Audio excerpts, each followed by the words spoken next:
En 1509, cuando finalmente sucedió a su padre en la corona, en Inglaterra existía un fuerte malestar debido a la insoportable carga fiscal impuesta por su padre. La corte real, tras varios años de gobierno de un prudente pero mezquino rey viudo, había caído en una profunda depresión y resultaba obvio que todo el país necesitaba un cambio después de los 24 años de austeridad del reinado de Enrique VII.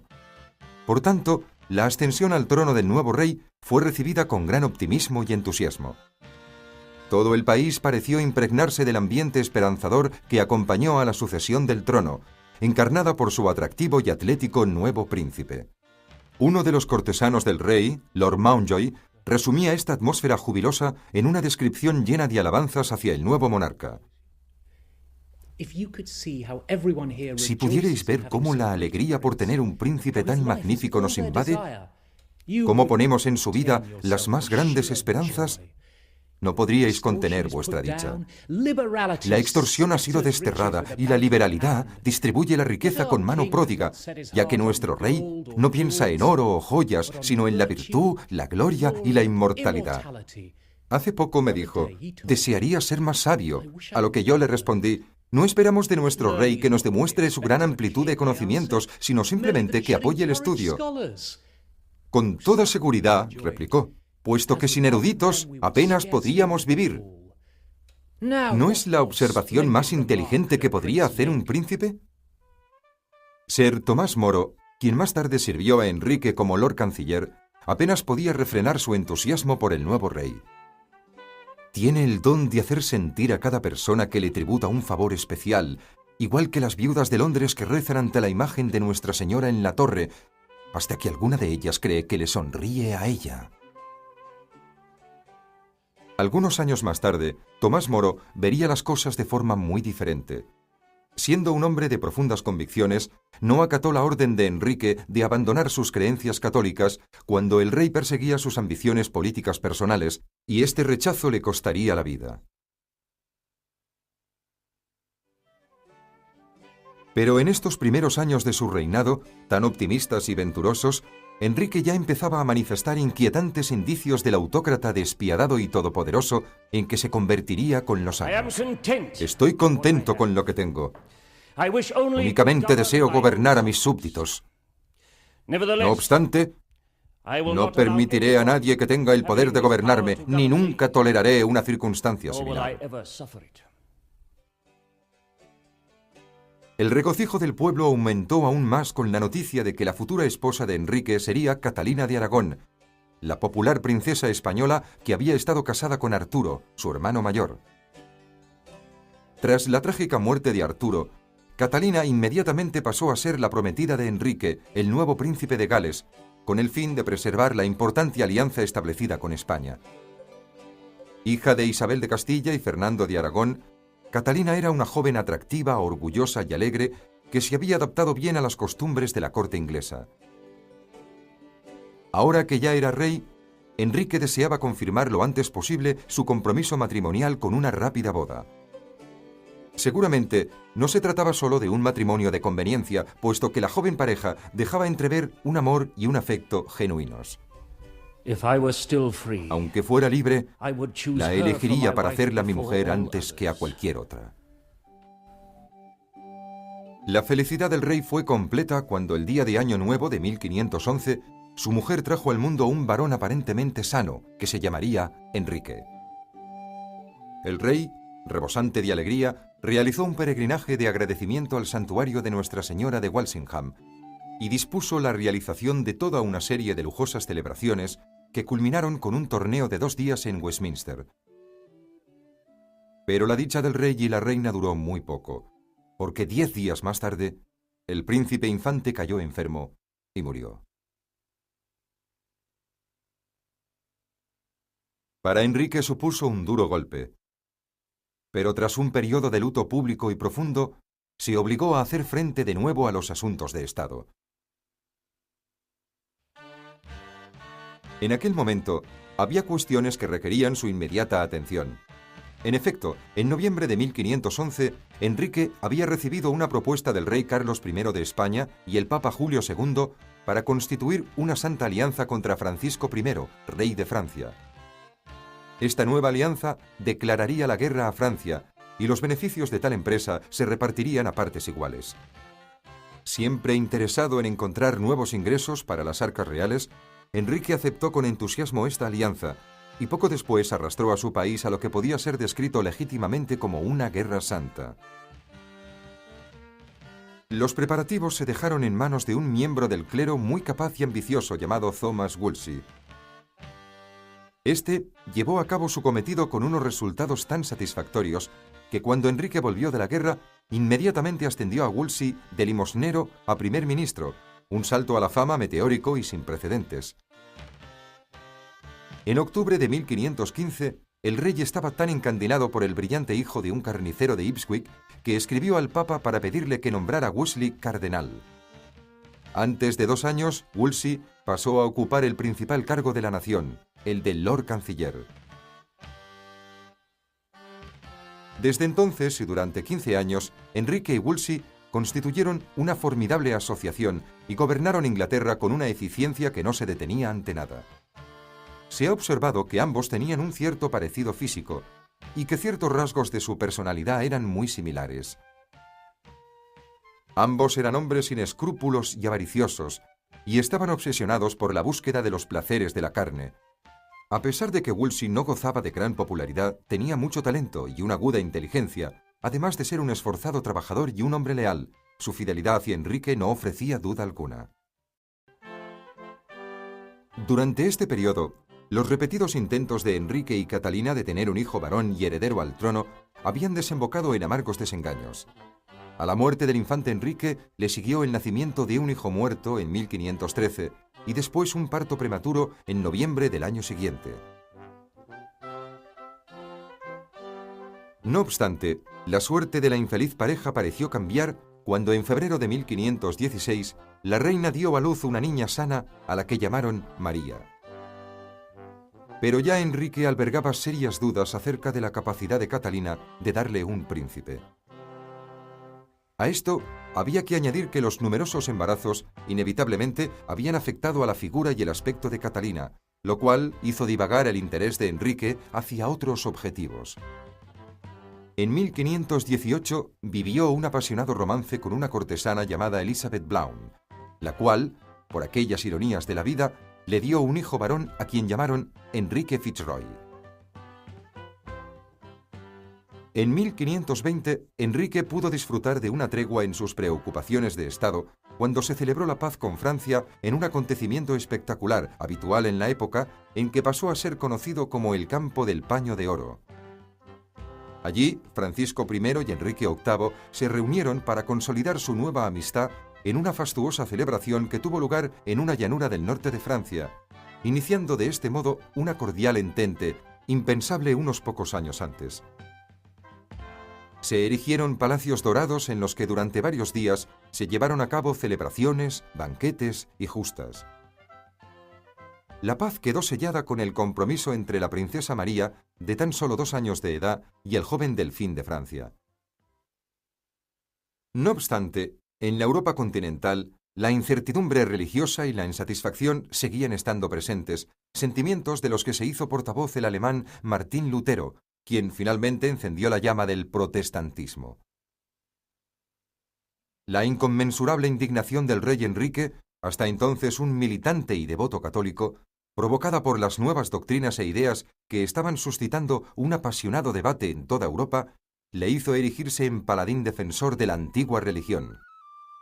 En 1521 escribió un famoso tratado en latín al que llamó con orgullo La defensa de los 7 sacramentos. Se trataba de un escrito vehemente en el cual el rey defendía con pasión al Papa y exaltaba la fe católica. Las palabras contenidas en este tratado son un testimonio del carácter visceral de los sentimientos de Enrique. ¿Qué serpiente se ha insinuado con tanta perfidia que llama a la más santa sede de Roma Babilonia y a la autoridad del Papa tiranía, y se atreve a decir que el más santo obispo de Roma es el anticristo? No obstante, en este documento también aparecen algunos pasajes importantes que más tarde serían sometidos a fuertes críticas debido a su ironía. ¿Se arrepintió el rey en alguna ocasión de haber escrito tales palabras? La insípida agua de la concupiscencia se convierte por la gracia de Dios en el mejor vino. Lo que Dios ha unido, que no lo separe el hombre.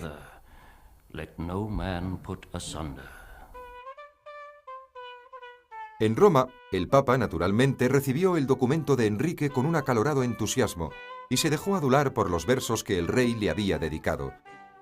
En agradecimiento, otorgó a Enrique el importante título de Defensor de la Fe, título que se mantiene hasta hoy como parte de las atribuciones de la corona inglesa.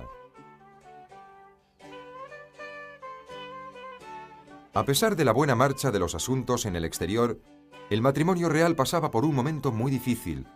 La reina Catalina había dado a luz otra niña muerta, lo cual conmocionó a todo el país, cada vez más preocupado por la sucesión.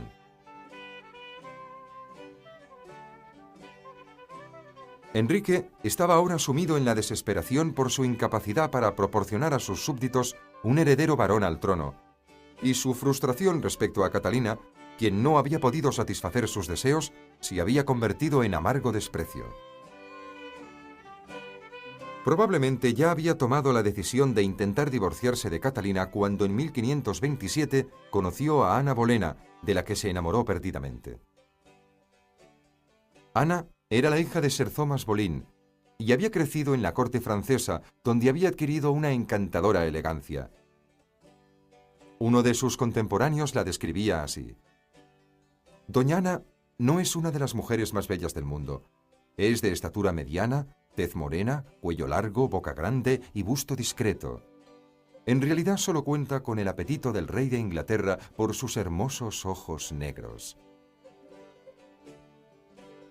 De hecho, el lascivo rey se mostró atraído en un principio por su hermana mayor, María, que fue su amante durante algún tiempo, pero la joven Ana no fue tan fácil de conseguir. La ambiciosa joven había puesto obstinadamente sus ojos en la corona y decidió no ceder a los requerimientos amorosos de Enrique, a menos que éste le hiciera la promesa de casarse con ella y hacerla su reina. Durante más de 6 años, atormentó y martirizó al rey hasta lograr convertirse en una obsesión para él. Todos los sentimientos hacia Catalina se habían desvanecido completamente. El rey solo pensaba en conseguir a Ana. No es que no tuviera otros pretendientes. El poeta Thomas Wyatt, por ejemplo, le escribió perdidamente enamorado estos versos: Aquel que la quiera conquistar, dudo mucho que tenga éxito. Como yo, perderá su tiempo en vano. En torno a su cuello, sobre diamantes tallada y escrita en letras claras, puede leerse la inscripción: Que nadie me toque, porque soy del César, y fiera, aunque parezca dócil.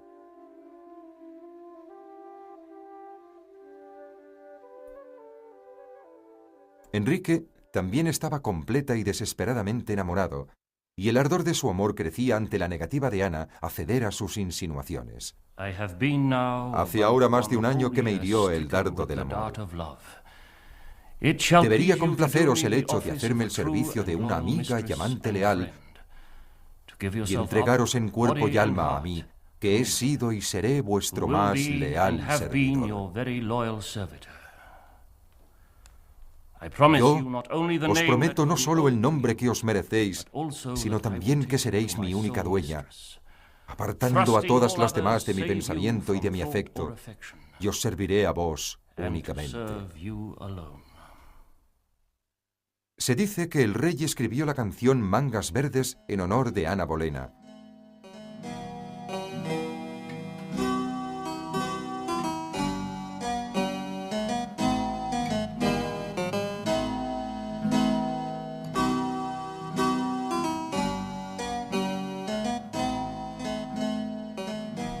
El enamorado rey Enrique incluso intentó escribir versos con el fin de conseguir su amor. A mi señora hago una promesa. De entre todas las demás, solo a ella me dirijo. En este estado de cosas, Enrique se dirigió al cardenal Wolsey para que solucionara lo que se conoció posteriormente como el Gran Asunto. Wolsey había ido decepcionando progresivamente al rey, sentimiento que se vio acrecentado por la envidia y el resentimiento provocado por la enorme riqueza que Wolsey había amasado durante estos años. Esta era la oportunidad de Wolsey de volver a ganar el amor y el afecto de su señor. El rey le solicitó que consiguiera el divorcio de Catalina de Aragón, basándose falazmente en la circunstancia de que había estado casada con el hermano del rey y que por tanto su unión era incestuosa e ilegal. Esto no era posible sin la aprobación del Papa. La petición de Enrique iba en contra de la Iglesia Católica, no tenía precedentes y era poco probable que le fuera concedida. El oneroso cometido de Wolsey se complicó aún más cuando las inestables alianzas existentes en Europa cambiaron de nuevo el panorama político y el rey Carlos V de España, sobrino de la reina Catalina, saqueó Roma y tomó al Papa como prisionero. En estas delicadas circunstancias, era aún menos probable que el pontífice anulara el matrimonio de Catalina y se arriesgase a ofender a su secuestrador. Por ello, con el fin de avanzar una decisión, se creó una comisión para examinar todo el asunto del divorcio. Los responsables de la comisión fueron el cardenal Wolsey y el cardenal Campeggio. Naturalmente, Wolsey deseaba satisfacer la demanda del rey Enrique y obtener el divorcio, pero Campeggio postergó el asunto y en julio de 1523, en el momento en que se esperaba una sentencia, anunció que la decisión se aplazaría hasta finales del mes de octubre. Como era de esperar, el rey proyectó su cólera y su frustración con el desafortunado Thomas Wolsey, que fue la cabeza de turco sobre quien recayó su temible temperamento. Por no haber conseguido el divorcio de Enrique y Catalina, Wolsey fue destituido sumariamente de su cargo de canciller y confinado en el arzobispado de York. Lamentablemente, Wolsey cometió el grave error de pedir a Francisco I y Carlos I que intercedieran por él ante el rey. Enrique se enfureció aún más y determinó que esta acción desesperada de Wolsey era traición.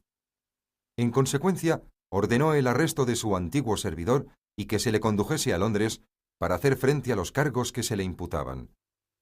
Wolsey se encontraba de camino a Londres para ser procesado cuando murió en Leicester, evitando de este modo su segura ejecución. La caída en desgracia de Wolsey fue tan espectacular como lo había sido su escalada al poder.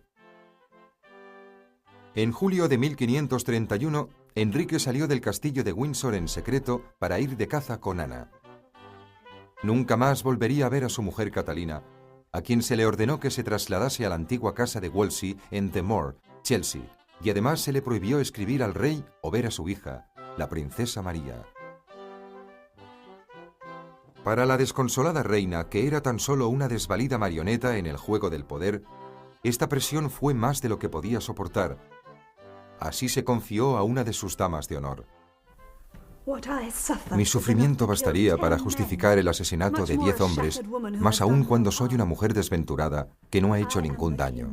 Soy la mujer legal del rey y mientras yo viva así será. Y así lo declara en The Moor, separada de mi marido, sin haberle ofendido en ningún modo, Catalina, la reina desgraciada. Completamente frustrado por la ausencia de resultados en el proceso de divorcio, pero todavía firmemente determinado a conseguirlo, la paciencia del rey para con el Papa y la Iglesia Católica se iba agotando. Además, por todo el país se había ido extendiendo una sensación generalizada de malestar en relación con la Iglesia. La gente estaba cansada de los cínicos abusos eclesiásticos y de las injusticias derivadas de ellos. Enrique, oportunista, decidió aprovechar el descontento popular. Después de todo, ¿no había demostrado el protestante Lutero que existía una alternativa a la autoridad papal? Para un hombre que recientemente había firmado un escrito tan apasionado en defensa de la doctrina católica en el que no había escatimado elogios al Papa, era un increíble cambio de postura. Pero a estas alturas, Enrique no se iba a detener ante nada con tal de conseguir su objetivo. A pesar de que no hay pruebas de que intentase romper sus vínculos con Roma antes de 1532, el hecho de que Ana Bolena quedase embarazada aceleró los acontecimientos. El nuevo heredero, tan deseado por todos, debía nacer en el seno del matrimonio. Y por esa razón, el 25 de enero de 1533, Enrique y Ana se casaron en secreto. Catalina de Aragón recibió incrédula la terrible noticia. En una carta se le informaba de que dejaba de ser reina y de que volvería a su condición anterior de princesa de Gales. Fue la última, cruel y más dura humillación para la reina, quien durante toda esta tormentosa situación había hecho gala siempre de la mayor dignidad. En mayo de ese mismo año, se convocó un tribunal especial eclesiástico en Dunstable, bajo los auspicios del oportunista arzobispo de Canterbury, Thomas Cranmer, que declaró nulo el matrimonio del rey con Catalina de Aragón. No transcurrió demasiado tiempo antes de que el Parlamento aprobara una ley que restringía la realización de súplicas a Roma con el fin de evitar que la anterior reina solicitase la ayuda de la Iglesia Católica para luchar por su causa. Así, de una sola vez concluyó el poder del Papa en Inglaterra. Por fin, Enrique era libre para casarse de nuevo. El 29 de mayo de 1533, Ana Bolena fue solemnemente coronada con gran pompa y 4 meses después nacía el nuevo infante. Pero no fue el príncipe con el que soñaba Enrique. Ana había dado a luz a una niña, la princesa Isabel. Enrique no pudo disimular su decepción. Tal vez fue en el preciso instante en que nació Isabel cuando dejó de amar a Ana. Firmemente determinado a confirmar su ruptura con Roma y a validar su nuevo matrimonio, el rey decidió que sus súbditos más ilustres debían hacer juramento de su supremacía para apoyar su nueva posición. Sir Tomás Moro, hombre de gran talento y figura muy respetada, ya había renunciado a la Cancillería cuando se habló de la ruptura con Roma. La fe de Moro no le permitiría comprometer sus profundas creencias católicas. Cuando Enrique insistió en que hiciera juramento, Moro se negó rotundamente. A esta negativa siguió una de las más terribles y poco meditadas acciones del reinado de Enrique. Moro, uno de los más brillantes y sabios hombres de esa época, fue condenado a una muerte brutal. La vida de uno de los más grandes hombres de la historia de Inglaterra fue sacrificada para satisfacer los caprichos del rey Enrique. A Ana Bolena, a la que el pueblo ya hacía responsable de la desgracia de la amada Catalina de Aragón, se la consideró ahora responsable de la muerte de Tomás Moro, lo cual la hizo impopular en todo el país. Y, por supuesto, la posición de la nueva reina era cada día más inestable debido a la imposibilidad de dar un príncipe a Enrique. Tuvo un embarazo psicológico y con frecuencia daba rienda suelta a terribles ataques de cólera. No estaba satisfaciendo las elevadas expectativas que Enrique había puesto en ella. Ana sabía que sus días estaban contados. En 1536 falleció la desdichada Catalina de Aragón, quien desde su caída en desgracia se había convertido en prisionera de su anterior marido. Sus tristes palabras reflejan lo patético de su situación. Mi señor y querido marido, encomiendo a vos mi persona. La hora de mi muerte se acerca rápidamente y en esta situación, el tierno amor que os debo me obliga a recordaros que deberíais preferir la salud y la salvación de vuestra alma a cualquier otro interés mundano, incluso al cuidado y los deseos de vuestro cuerpo, por los cuales me habéis hecho pasar tantas penalidades y les habéis dedicado tantas atenciones. Por mi parte, todo os lo perdono, y deseo y rogaré a Dios con devoción para que también os conceda su perdón. Por lo demás, os encomiendo a María, nuestra hija. Os ruego que seáis un buen padre para ella, como yo hasta ahora he deseado. Por último, juro que mis ojos os desean sobre todas las cosas. A pesar de que en otoño de 1536 Ana Bolena estaba nuevamente embarazada, su momento de gloria ya había pasado. Enrique había conocido a Jane Seymour, una de las damas de honor de la reina, de la que se había enamorado. La corte percibió rápidamente los sentimientos del rey hacia Jane y los rumores pronto llegaron a oídos de Ana. Hacía tiempo que Enrique ya no estaba enamorado de su reina y no se preocupaba por disimular sus sentimientos. En 1536, Enrique fue herido de gravedad en un torneo. Al conocer la noticia, la reina Ana entró en estado de shock y, como consecuencia, perdió al hijo que estaba esperando. La pérdida del niño selló definitivamente su destino. Inmediatamente, Enrique encomendó a su tío, el duque de Norfolk, y a su ministro de más confianza, Thomas Cromwell, que buscaran la manera de deshacerse de la reina para que él pudiera casarse con Jane, su nuevo amor. Mientras tanto, Jane Seymour presionaba a su real pretendiente, negándole sus favores hasta estar segura de conseguir la corona. En una ocasión, Enrique envió a Lord Mountjoy con un presente pecuniario, pero ella únicamente besó la carta que acompañaba el presente y se la devolvió sin ni siquiera abrirla. De rodillas ante el mensajero, le pidió que dijera al rey en su nombre que era una dama prudente, de una buena y honorable familia, una mujer de reputación intachable para la que no había nada más preciado en este mundo que su honor, que no mancillaría por nada del mundo. Por último, declaró que si el rey deseaba enviarle dinero, le ruego que lo haga solo cuando Dios encuentre para mí un buen marido para desposarme. El duque de Norfolk y el nuevo primer ministro, Thomas Cromwell, llevaron a cabo su cometido despiadada y concienzudamente. Acusaron a Ana de haber tenido aventuras con nada menos que 5 de sus cortesanos, entre ellos su hermano, Lord Rochford. A su debido tiempo, se obtuvo la confesión mediante tortura de Mark Smeaton, un músico de la corte, que confirmó las sospechas de Norfolk y Cromwell. 3 días después de que sus supuestos amantes hubieran sido condenados por adulterio con Ana, la reina fue juzgada ante un tribunal.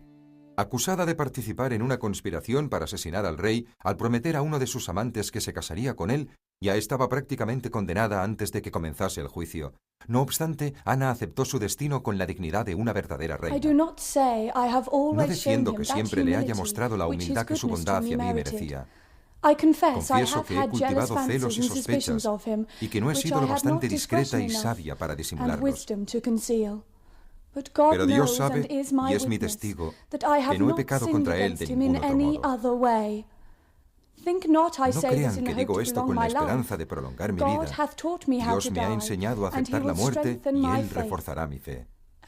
En cuanto a mi hermano y a los demás injustamente condenados, yo misma sufriría gustosamente varias veces el suplicio con tal de restituirles la libertad. Pero puesto que es la voluntad del Rey, les acompañaré de buen grado en la hora de la muerte, con la seguridad de que viviré con ellos una vida eterna y en paz.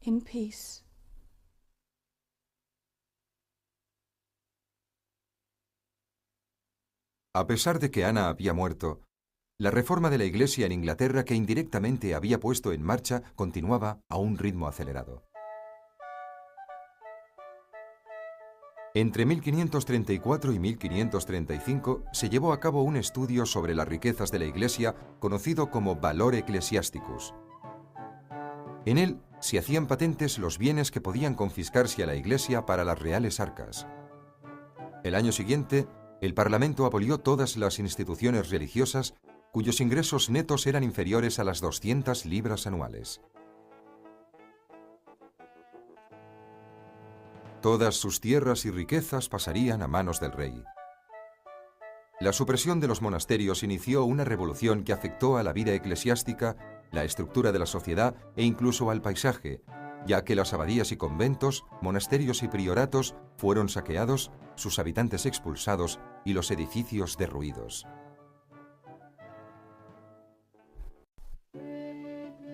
A finales de mayo de 1536, cuando solo había transcurrido un mes desde la ejecución de Ana Bolena, Enrique tomó a Jane Seymour como su esposa y nueva reina.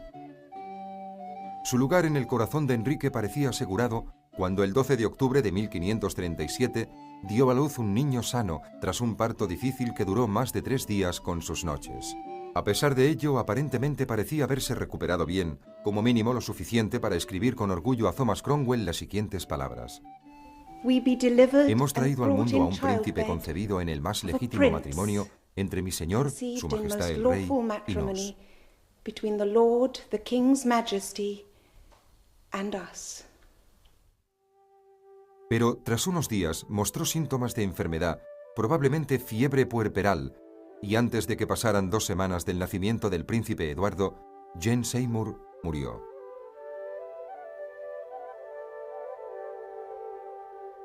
Se dice que Enrique amó a Jane por encima de sus demás mujeres y que su muerte le dejó realmente desconsolado.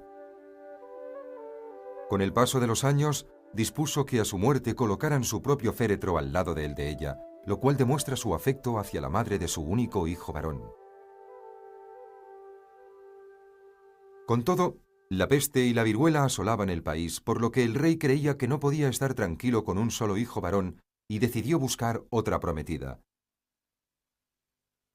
A la vista de su historia reciente, no es de extrañar que muchas de las posibles jóvenes candidatas dieran respuestas evasivas. En cualquier caso, la política nacional del rey fue un factor determinante en la elección de su futura mujer. El éxito de la supresión de los monasterios había allanado el camino para el desmantelamiento de instituciones de mayor envergadura. Obviamente, las acciones de Enrique provocaron la indignación de los monarcas católicos extranjeros, y como consecuencia, el 18 de junio de 1538, Carlos V de España y Francisco I de Francia firmaron una tregua y se comprometieron a reprimir conjuntamente la herejía protestante. Al mismo tiempo, el Papa Pablo III promulgó una bula por la que excomulgaba a Enrique y absolvía a sus súbditos de jurarle lealtad. Como resultado de estas nuevas presiones externas, el rey vio la urgente necesidad de encontrar otros aliados protestantes poderosos y en los que pudiera confiar. Por esta razón, el matrimonio con una princesa alemana se consideró como la opción más favorable. Para ayudar al rey en su elección, se encargó al artista Hans Holbein que retratara a varias jóvenes de la nobleza alemana. Sin duda, la tarea de elegir a su futura esposa le parecía fácil a Enrique, y cuando examinó las diferentes posibilidades, se enamoró del retrato en miniatura de Ana de Cleves, realizado por Holbein. Desafortunadamente, el artista había exagerado los encantos teutónicos de la princesa alemana. Ya enamorado de su imagen, Enrique se obsesionó con esta unión y en septiembre de 1539 se firmó el compromiso matrimonial. Sin embargo, cuando Ana finalmente se presentó ante Enrique, este no pudo disimular su amarga decepción ni su intensa cólera, puesto que se sentía engañado y humillado. Amonestó a sus cortesanos de la siguiente manera: